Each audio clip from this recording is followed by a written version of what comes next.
kesehatan yang sempurna. Apa judul saudara? Kesehatan yang sempurna. Ternyata begini, kehendak Tuhan dalam hidup kita memiliki kesehatan yang sempurna. Sempurna itu seperti apa, Bu Dewi? Ternyata Paulus tulis kepada jemaat yang ada di Tesalonika. Jemaat di Tesalonika ini adalah anak-anak rohaninya Paulus yang dimentor melalui surat-suratnya. Karena zaman dulu belum ada WA ya. Jadi kalau hari ini Bapak Gembala Saudara, pimpinan rohani Saudara sedang mementor lewat WA, tolong dibaca, bilang kanan kiri, jangan dilewatkan WA Pak Gembala ya, nanti kualat ya. Amin. Loh, kadang-kadang orang nggak bisa lihat WA Gembala tapi bisa lihat Facebook, Instagram dan geng-gengnya. Betul tidak? Ternyata begini, Paulus sedang memberikan nasihat kepada jemaat yang ada di Tesalonika supaya mereka itu sehat secara apa? Roh. Yang kedua, sehat secara apa?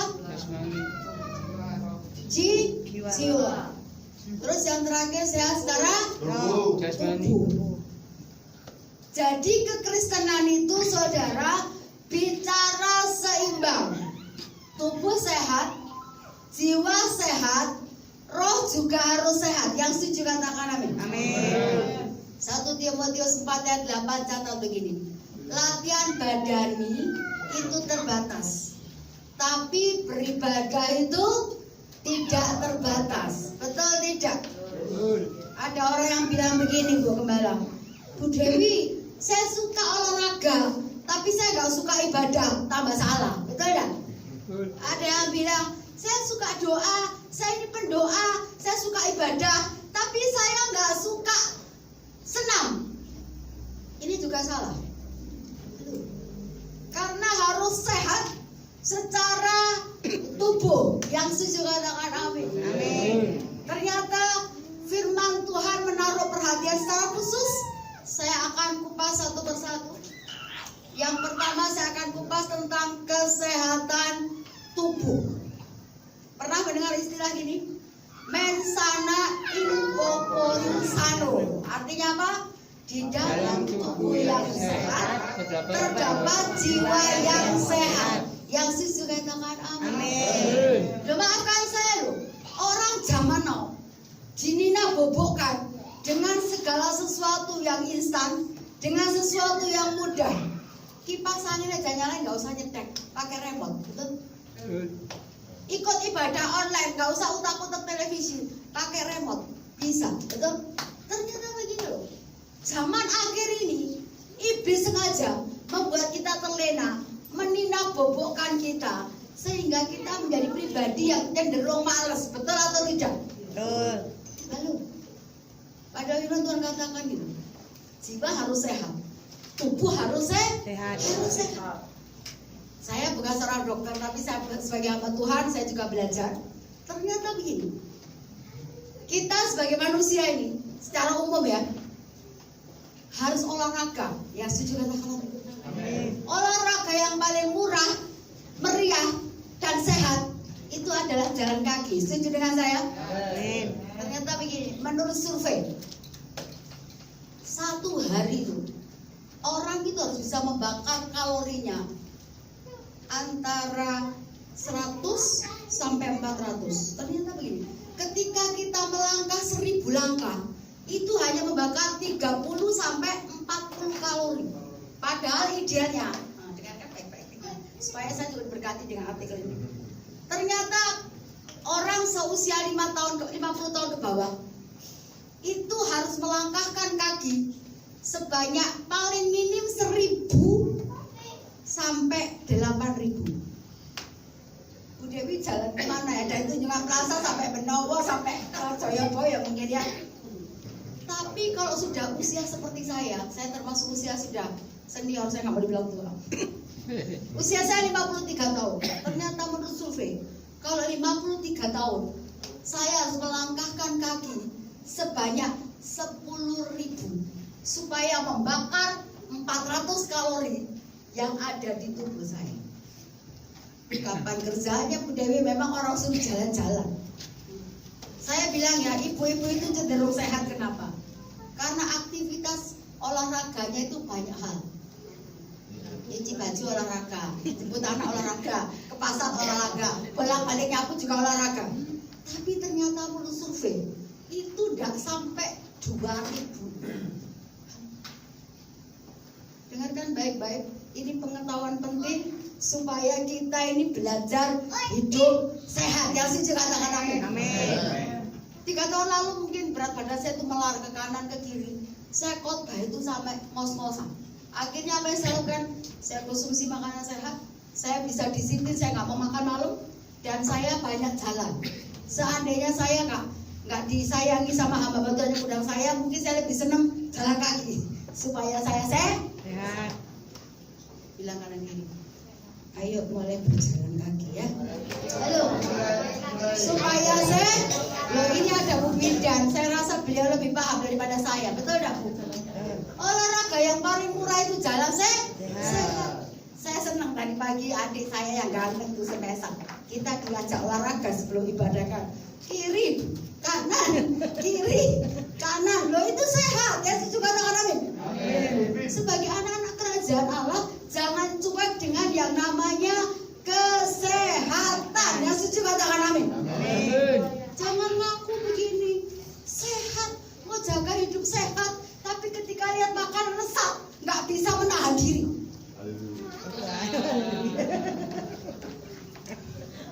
Amsal 23:21 1-2 Tuhan perhatikan. Makanan Tuhan perhatikan. Bila besar nafsumu, taruh apa? Pisau. Jangan pernah mikir begini ya Kopenia. Aduh sayang ini nggak habis kamu baca nih. Wes intekno loh, ini sumber penyakit tuh. Aduh. Kalau saya belajar membatasi ketika perut saya udah rasanya cukup, ya saya bilang saya nggak sanggup.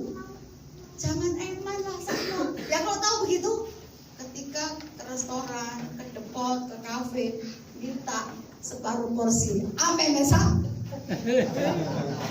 Haleluya. Setuju dengan firman Tuhan? Kesehatan pun kita harus jaga. Dengan nasihat saya baik-baik. Apa yang kita lakukan sekarang itu investasi kita masa depan.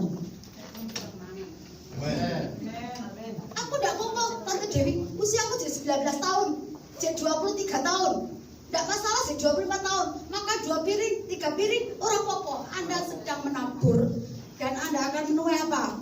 Perut gendut, sakit penyakit, mudah lelah. Betul atau benar?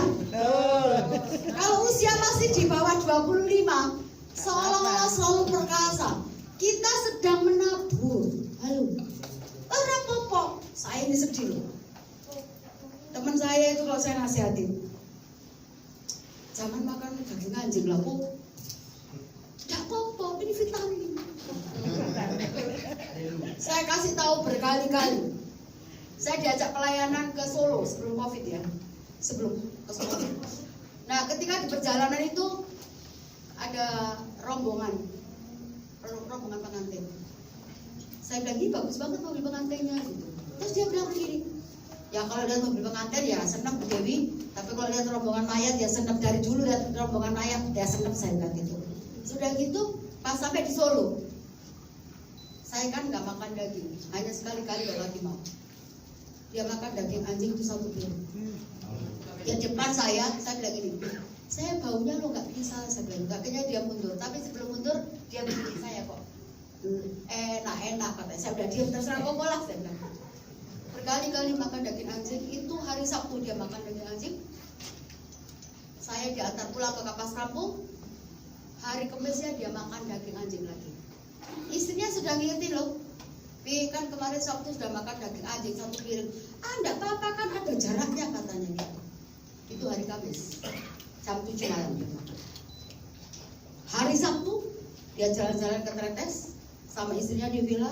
Sudah tahu terjadi yang namanya serangan darah tinggi, pembuluh darahnya pecah sampai keramah seperti darah. Jangan pernah bilang begini, darah Yesus lebih tinggi daripada durian dan sate kambing. Tapi Tuhan kasih kita hikmat untuk bisa menikmati berkat yang Tuhan sediakan. Haleluya. Yang gelonjo-gelonjo, yang suka makan banyak, bertobat. Amin. Amin. Loh. Kalau Anda tinggi besar kayak Pak Michael gak apa-apa, gemukan tinggi. Tapi kalau Anda pendek dan badannya besar, Kayak Sakius. haleluya. Saya nggak menyindir siapapun karena saya juga belajar. Ketika kita bilang, tidak apa-apa, makan durian, nasi kebuli Bu Dewi, darah Yesus lebih tinggi. Darah Yesus lebih tinggi untuk penebusan dosa. Amin. Jangan mencobai Tuhan dengan mengkonsumsi makanan yang membahayakan diri kita sendiri. Saya punya sahabat, saya nggak boleh sebut. Ini sahabat baik saya di Surabaya. Dia suka babi, Pastor Michael. Setiap ke Bali itu, yang kita tadi ngobrol, selalu konsumsi babi. Saya bilang ini, Koko, ojo makan babi. Begitu babi ku ancang loh, kok. Wah, ojo sing-sing, ojo ancang-ancang. Budaya mah tahu tempe telur katanya begitu. Saya cuma gini. Bertahun-tahun saya bersahabat sama dia, tidak pernah melupakan yang namanya babi. Dulu dia menabur, ketika usia 50, menurut kolesterol, darah tinggi, asam urat. Halo. Karena tubuh kita ini baik Roh Kudus, Mesa. Saya gak kenal sama saudara yang ini adik-adik saya sebut. Tubuh kita ini baik Roh Kudus. Amin kok Beni? Amin. Harus dijaga. Jangan haji mumpung, bilang kanan kiri. Jangan haji mumpung. Amin. Jangan haji mumpung. Amin. Amin. Tubuh ini harus sehat. Banyak olahraga, betul? Konsumsi makanan yang sehat. Walaupun tahu, tempe itu sehat. Saya terkenal pendeta 3T. Tahu, tempe, mau umur panjang? Jaga kesehatan. Jangan bilang gini loh, Bu Dewi umur di tangan Tuhan. Memang umur di tangan Tuhan, kedaulatan Tuhan. Tapi kalau kita sembrono dan mati mendadak, jangan pernah menyalahkan Tuhan. Yang setuju katakan amin. Ternyata begini. Saya punya ponakan kan dokter. Ternyata ketika orang konsumsi sate kambing, konsumsi yang namanya daging anjing, saudara pikir langsung bisa keluar lewat air kencing, langsung bisa keluar lewat kotoran kita? Ternyata enggak loh. Butuh waktu tuh, kalau perputaran tuh hampir 1 bulan loh. Dengarkan baik-baik loh ya. 1 bulan loh. Bukan langsung keluar lewat air kencing, bukan langsung keluar lewat kotoran manusia, tapi itu terjadi perputaran di seluruh tubuh kita. Dan kalau Anda hari daging, besok daging, lusa daging, dan terus daging, bukan hanya kedagingan. Jadi tubuh harus sehat.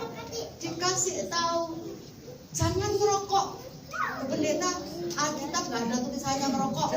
Yang ada di pom bensin, orang-orang yang keras kepala bebal begitu, susah dikasih tahu. Amin.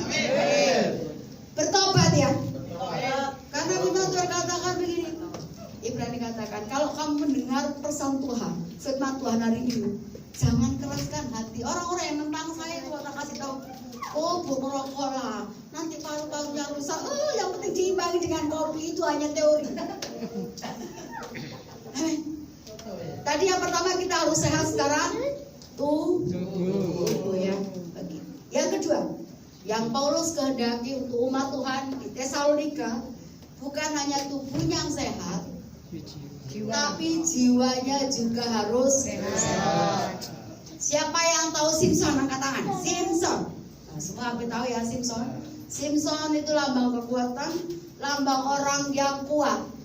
Dia ternyata sehat badannya, tapi jiwanya tidak sehat. Loh, jiwanya nggak sehat itu gimana? Kebenowo ketemu perempuan cantik kecantol. Joko Bang Barat ketemu perempuan cantik kecantol. Kesepanjang ketemu perempuan ayu kecantol. Ada loh Pastor Michael, orang itu bisa loh. Di setiap wilayah bisa mudah jatuh cinta. Udah percaya nggak saudara? Iya. Tapi tidak semua pria ya Pastor Michael. Pria itu begini loh, mudah tergoda. Itu dari tatapan mata atau atau fisik, betul tidak? Jangan munafik dan bilang begini, tidak apa-apa Bu Dewi, yang penting cantik hatinya, nggak cantik fisiknya, nggak mungkin. Pria itu pasti pilih yang cantik, yang manis kayak Kebala. Kalau Bu Sari nggak cantik, nggak manis, nggak akan dipilih.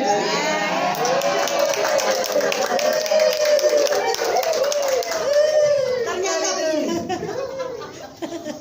Simpson itu tubuhnya sehat. Oh mungkin dia mungkin dia olahraga, mungkin dia ngangkat barbel.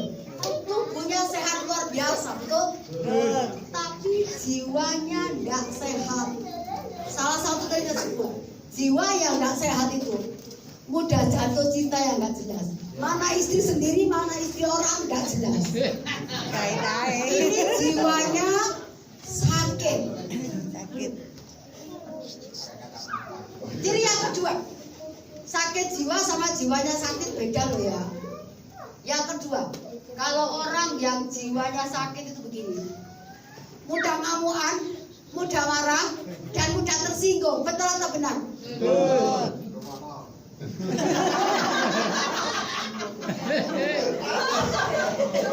Orang yang jiwanya sakit itu dikasih tahu, bukannya terima kasih, tambah ngamuan.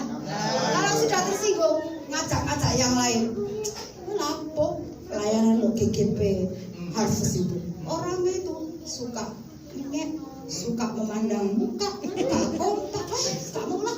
Banyak gereja-gereja yang lain. Saudara, ini jiwa orang yang sakit ini nggak diterima di sini, katanya seolah-olah nggak diterima. Padahal itu perasaannya sendiri. Pindah ke gereja yang baru. Di gereja yang baru tersinggung lagi karena jiwanya sakit, pindah lagi. Dari gereja GGP, GPPS, GPI, GPDI semua rata. Tapi masalah kenapa? Jiwanya sakit. Saya tuh kalau khotbah itu apa Roh Kudus taruh, betul Pak Gembala? Saya nggak pernah yang ngomongin jemaat A, B, C, D seperti itu, nggak pernah, betul? Paling yang saya bicarakan sama mereka, C, aku pengen makan martabak, pengen makan ini di Surabaya, itu aja. Karena saya mau yang di mimbar ini disampaikan adalah pesan Tuhan untuk mereka. Amin. Tadi jiwa yang sakit itu apa? Mudah tersinggung, mudah marah, mudah ngamuan. Nah ini jiwa sakitnya seorang pria itu di hari ini. Tapi kalau jiwanya sakitnya seorang wanita, bukan di area marah, paling cerewet aja tuh. Tapi biasanya begini Pastor Michael, jiwa wanita yang sakit tanda-tandanya begini. Iri hati, sakit hati, marah yang disimpan. Loh, wanita itu bahaya loh. Kalau marah yang disimpan itu dia bisa diam tanpa suara. Kadang-kadang ketika marahan suami gak digain kopi, terus tidur satu tembok kiri, satu tembok kanan. Ini jiwanya sakit.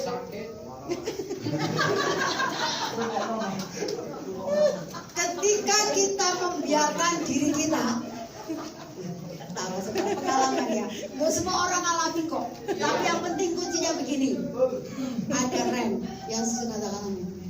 Ada apa? Ada rem. Oke, ada anak sekolah minggu. Nanti tante kasih hadiah yang bisa menyebutkan 9 buah roh. Angkat tangan. Kasih. Sangat diajar. Ayo 9.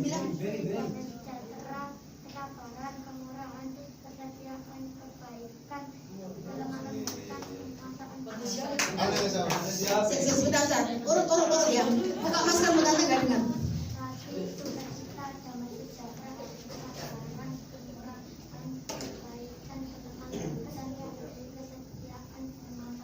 Tepuk tangan nanti. Anaknya siapa? Oh, anaknya Pak Bendo. Anaknya Miss ya. Loh, saya ini bangga loh. Anak kecil bisa menghafal seperti ini. Saya bangga. Kenapa? Karena zaman now itu orang lebih mudah menghafal yang namanya surat cinta untuk Star. Dilan. Layang-layang putus. Tapi ketika ditanya, siapa itu Hage? Orang. Siapa Amos? Enggak Rob. Siapa sukanya? Bo. No. Kenapa Israel berhasil? Salah satunya begini. Firman Tuhan didengung-dengungkan. Ulangan ayat 7 catat begini. Firman Tuhan didengung-dengungkan pada saat duduk, pada saat berjalan, pada saat berdiri. Ibu-ibu tuh kalau mana bayang dongeng yang namanya Daud, Salomo, Samuel, jangan dongeng yang namanya Kancil Nyolong Timun. Itu dari zaman dulu sampai zaman now. Halo. Amin. Mau generasi kita sehat? Amin. Konsumsi sesuatu yang ilahi, sesuatu yang rohani, sesuatu yang positif, otaknya menyerap, rohnya juga mengangkat. Amin. Yang setuju katakan amin. Amin. Saya kemarin cukup gemes sama cucu saya. Setiap pagi itu mamanya berangkat kerja gitu ya. Selalu gini. Utup, umur 2 tahun kan. Utup. Nyetel apa saudara? Upin Ipin. Saya akhirnya marah, saya bilang, mama yang urus si Koko ya, jangan kamu. Ketika dia minta Upin Ipin, saya alihkan. Saya bilang, Koko no Upin Ipin ya, oke? Learning Bible please. Oke, katanya masih ada. Saya ajari nonton Superbook, kisah-kisah dalam Alkitab. Dia bisa bilang begini setelah saya latih ketika di rumah saya 2 minggu ya. Nenek, I want to tell with you. Maksudnya, nenek, aku mau cerita sama kamu. Buat tentang apa? Dia bilang, David, Joseph, Eden. Ternyata kebenaran yang mulai saya bagikan ke cucu saya itu menyerap di otaknya. Jangan sampai anak-anak kecil ini lebih suka yang namanya Frozen, lebih suka yang namanya Spiderman, lebih suka yang namanya Batman. Selamatkan generasi dengan menyuntikkan sesuatu yang ilahi. Amin ya Ibu. Amin bapak-bapak. Amin. Bapak-bapak jangan nengok, kita ibu-ibu nih. Padahal sebenarnya maafkan saya para bapak. Pemilik otoritas itu pria ya, sudah amin. Amin. Harusnya para pria seperti Pak Beni mendidik istri dan anak-anaknya untuk mencintai firman. Amin. Loh, suaminya mana? Amin. Jangan pernah bilang begini, yang penting tak kasih belanja cukup. Halo, siapa yang mau berbahagia? Kata Edwin Lewis Paul katakan gini, mau berbahagia? Menikahlah. Ever gak usah takut menikah ya. Bagaimana surga? Surga akan menjadi bagianmu ketika menikah dengan wanita yang tepat. Neraka menjadi milikmu ketika menikah dengan wanita yang salah. Loh. Dari kecil, dari sinyo kecil ini, didik anakmu, doakan jodohnya. Yang setuju katakan amin. Anak saya si Moses di waktu kecil, seusia dia kan kita selalu doakan begini kan. Tuhan berikan anakku takut akan Tuhan, sehat, pinter, amin. Ketika saya bilang gini, Tuhan berkati jodohnya kalau orang takut akan Tuhan, belum payah katanya gitu. Saudara, apa yang kita tabur itu investasi kita untuk generasi kita kelak. Jangan bosan-bosan menaburkan kebenaran. Amin. Saya kan sudah cerita sama saudara berkali-kali, saya pendeta hebat. Kenapa hebat? 2 tahun saya punya 3 anak. 9 bulan hamil punya anak lagi, 9 bulan hamil punya anak lagi. Jadi anak saya tuh gerencil gitu saudara. Sampai kalau ke gereja orang bilang susu bendera 1, 2, 3 kata TKA, TKB, playgroup kelas 1, kelas 2, kelas 3. Saudara tahu apa yang saya lakukan? Beli kursi juga sama. Tak dudukin waktu kecil, tak suapin. Tuhan akan mengangkat menjadi kepala bukan ekor. Tuhan akan berkati keluar dan masuk. Tuhan akan beri kau pada seluruh kebenaran. Keluar masuk mau diberkati. Saya berkatakan firman. Secara analisis mereka nggak tahu, secara otak belum ngerti, tapi rohnya tahu. Dan saya menunggu. Anak saya kelas 2 SD sudah melayani Tuhan. Tepuk tangan untuk Tuhan. Taburkan kebenaran. Karena bukan hanya rohani yang sehat, tapi juga jiwanya sehat. Tadi saya udah bilang, kalau laki-laki yang jiwanya sakit, mudah ngamuk, susah untuk menguasai diri, dan kalau sudah salah, merasa tanpa dosa. Laki-laki yang ngamuk, berang-berang, istri masih terluka, masih sakit hati, dia nggak merasa berdosa, kayaknya udah selesai. Betul dah? Jiwanya yang sakit ya, bukan sakit jiwa ya, jiwanya yang sakit. Wanita kalau suka marah-marah nggak jelas, jiwanya hari ini yang Tuhan mau. Tubuhnya sehat, jiwanya sehat, dan rohnya juga perkasa. Yang terakhir, yang ketiga, yang Tuhan mau dalam hidup kita, tubuh sehat, jiwa sehat, roh juga sehat. Yang setuju katakan amin. Oke, kita akan check up ya. Rohani kita sehat apa enggak? Ciri-ciri rohani yang tidak sehat, Anda bisa tahu. Saya nggak boleh menghakimi. Anda lebih tahu siapa Anda sebenarnya. Anda lebih ngerti tidak ada. Ciri-ciri roh yang nggak sehat itu begini: malas untuk melakukan segala sesuatu yang berhubungan dengan Tuhan. Baik ibadah nggak semangat, ya kan? Baca firman bolong-bolong, doa aras-arasan. Ini ciri-ciri orang yang rohnya tidak sehat. Karena orang bilang begini, Bu Dewi, saya itu suka doa Bu Dewi, tapi aku nggak suka baca firman. Buka satu pasal aja udah ngantuk. Pernah dengar? Ada yang suka doa, nggak suka baca Alkitab. Ini nggak tepat. Karena membaca firman sama doa itu seperti sekeping mata uang, kanan dan kiri baru bisa dipakai kalau dua-duanya berjalan beriringan. Kalau Anda hanya berdoa bukan hanya Anda suka doa dan doa, tapi Anda tidak suka baca Alkitab, Anda akan menjadi pribadi yang ngeroh. Dikit-dikit Tuhan bicara loh, saya menghargai Tuhan bicara kok, tapi nggak murahan. Pewahyuan itu nggak murahan, ada harga yang harus dibayar. Pewahyuan itu nggak murahan. Satu saat saya pelayanan di Bali, selesai saya pelayanan, biasanya kan saya suka menyembah. Habis firman saya suka menyembah, kami keliling gandeng tangan gitu. Tengah-tengah kan kosong. Saya menyembah menikmati hadirat Tuhan. Tiba-tiba seorang ibu di depan saya bilang begini, Pastor Dewi, saya melihat di kepala pastor ada kompor. Saya masih diam. Terus habis itu dia bilang gini, di atas kompor ada panci. Saya masih diam. Terus sudah begitu begini pastor, di atas panci ada airnya setengah. Adik rohani saya langsung bisikan di kuping saya, Cece, aku mentang-mentang rambutmu keriting gitu. Itu kalau ada kompor, ada panci, air setengah. Masa Indomie atau telur rebus pakai? Saya nggak mungkin saya ngomong dong, saya gigit bibir saya diam. Sudah selesai ibadah, biasa kami dijamu kan, pendeta jamu. Bu pendeta dia mau makan apa? Mau nasi goreng Jawa yang 12.000 yang murah meriah tapi enak, itu nafsu saya. Ketika makan nasi goreng itu, saya suka itu sama nasi goreng. Pendeta tanya sama saya, Pastor Dewi maafkan saya, kenapa? Kenapa Pastor Dewi?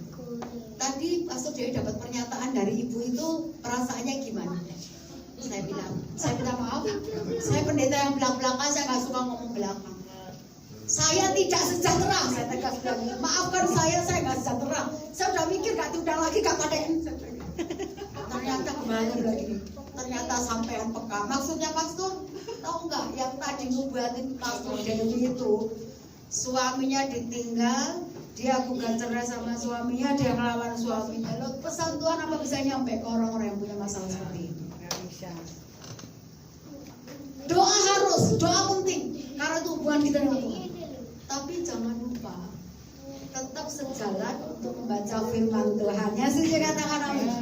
Roh yang sehat begini, doanya jalan, baca Alkitabnya juga jalan. Ya, setuju katakan amin. Ada orang yang saya jumpai bilang gini, Bu Dewi, aku lek doa itu 5 menit itu semua uang ngantuk. Aku lebih suka baca Alkitab itu berpasal-pasal. Saya bilang, kalau dua-duanya nggak imbang, Anda suka firman Tuhan, Anda akan suka berdebat dan merasa lebih pintar dari yang lain. Betul tidak? Apalagi yang sudah baca Alkitab sampai hafal melontok, saudara. Itu kadang-kadang akhirnya sombong rohani. Betul atau tidak? Dia bisa apa-apa. Aku loh baca Alkitab, hafal dari Kejadian sampai Wahyu. Jadi pribadi yang sungguh. Tapi kalau kita sejalan, doa dan baca firman sejalan, beriringan bersama-sama, rohani kita terus bertumbuh di dalam Tuhan. Yesus jangan tangan amin. Karena kehendak Tuhan itu begini. 105 ayat 48. Hendaklah kamu sempurna. Nah, Tuhan tuntut kita apa? Sempurna. Bukan hanya sehat tubuh, sehat jiwa, tapi juga sehat roh. Yang setuju katakan amin. Terus yang ketiga, bagaimana kita bisa memiliki roh yang sehat, roh yang kuat? Yang ketiga mau tinggalkan doa, yes. Baca kitab, yes. Harus puasa. Yang setuju katakan amin, hebat. Harus puasa. Saya bilang begini nggak terpengaruh sama sepupu kita yang lagi puasa ya. Karena standar puasa kita beda sama mereka. Standar puasa kita begini, ketika kita puasa, harusnya yang lihat cuma Tuhan dan kita. Yesus katakan amin. Minyak ya rambutmu. Jangan bilang, jangan makan di depanku ya, nanti aku tergoda. Ini nggak niat, betul nggak? Kenapa kita harus puasa? Puasa salah satu cara mematikan daging kita untuk nggak selalu mengikuti apa yang kita mau. Yang setuju katakan amin. Saya hampir setiap tahun saya, kecuali pas saya sakit nggak bisa. Menjelang akhir tahun saya ngambil waktu doa puasa Esther 3 hari 3 malam. Saya tetap masak buat anak saya. Setelah itu saya berdiam diri, saya nyembah, saya doa, saya nyembah, saya doa. Padahal tidak, ketika kita puasa, kita belajar bergantung sepenuh sama Tuhan. Amin. Yang pernah puasa Esther angkat tangan. Puasa Esther ya, oke. Yang pernah Pak Gembala pasti pernah. Soalnya kami hamba Tuhan keputusan pasti puasa 3 hari 3 malam. Sudah tahu? Hari pertama puasa Esther itu masih kuat atau cuma sehari. Tapi jujur hari kedua, betul enggak? Badan mulai panas. Mulai panas. Dan gak ada pilihan lain. Selain kita ini hanya bergantung sama kekuatan Tuhan. Yang gendut-gendut seperti saya, mulai puasa. Amin.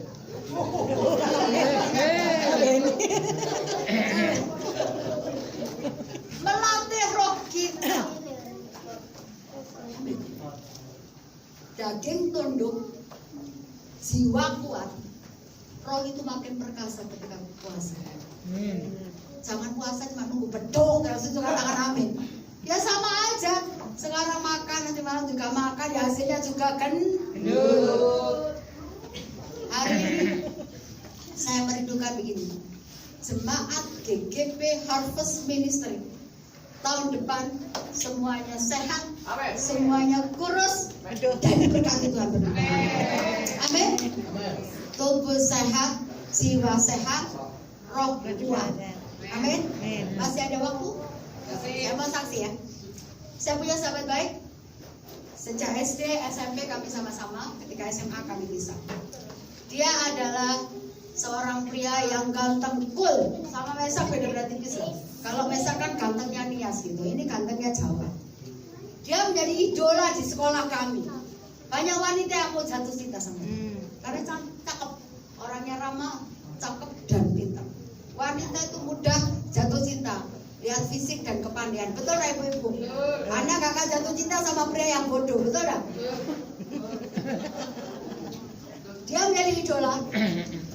Saya 30 tahun lebih saya nggak ketemu dia. Ketika saya pelayan di Bali, saya itu ada di mall. Saya itu lagi belanja pilih-pilih sesuatu gitu. Tiba-tiba saya dengar suara di belakang saya. Dia bilang gini, borong semua ya. Saya kaget. Saya kan kalau di Surabaya banyak kenal. Itu di Bali. Saya noleh.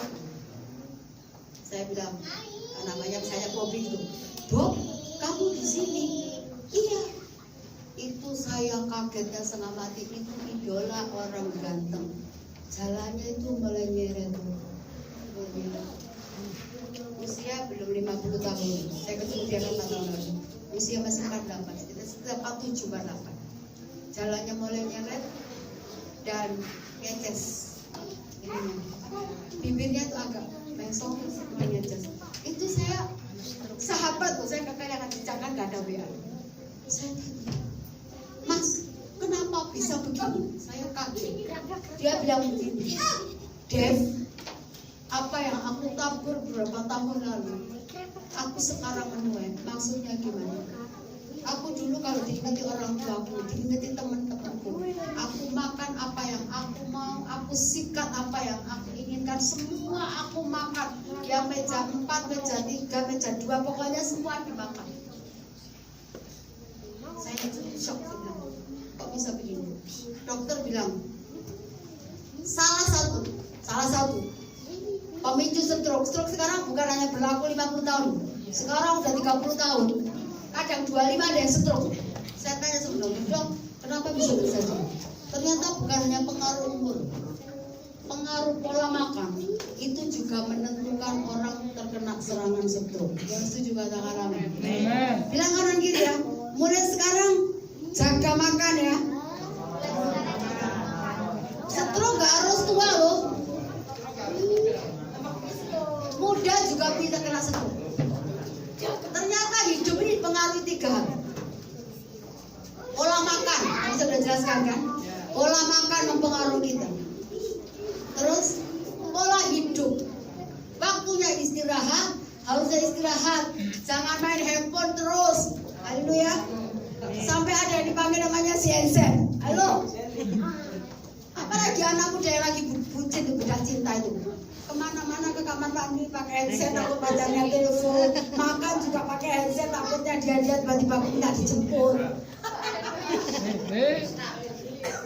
Ternyata kesehatan kita dipengaruhi pola makan, pola hidup. Anak muda zaman now makan tamu ya. Udah seperti kalong. Waktunya orang tidur main handphone, waktunya orang kerja ngantuk, betul tidak? Terus yang terakhir yang sangat perlu saya, pola hidup, pola makan, kagak pola. Gaji pas-pasan, punya pelakor. Ini kan dari masalah. Ngurusin istri satu aja uang belanjanya pusing apa naik, tapi bisa nekat loh, punya wanita idaman lain. Ini yang namanya kakean pola. Sudah punya suami ganteng, bisa kecantol sama brondong. Ini kan kakean pola. Kita ini sama Tuhan loh, ingat panggilan kita ya. Hancurnya Simpson, kakean pola. Ketika teman saya saksi si Bobi dari, saya bilang, terus gimana? Ya aku harus berobat sampai seumur hidupku deh. Saya cuma bilang, bertobat minta ampun, pasti Tuhan bisa membolehkan. Amin. Tuhan Yesus berkati. Tepuk tangan yang terbaik untuk kita. Terima kasih. Terima kasih Bapak yang baik. Pesan Tuhan sudah hamba sampaikan. Roh Kudus menolong kami, memampukan kami untuk berdiri di atas kebenaran firman-Mu, agar hidup kami nggak jadi sandungan, agar hidup kami, pola hidup kami boleh menjadi berkat. Terpuji nama Tuhan. Engkaulah perisaiku saat badai hidup menerpaku. Firman-Mu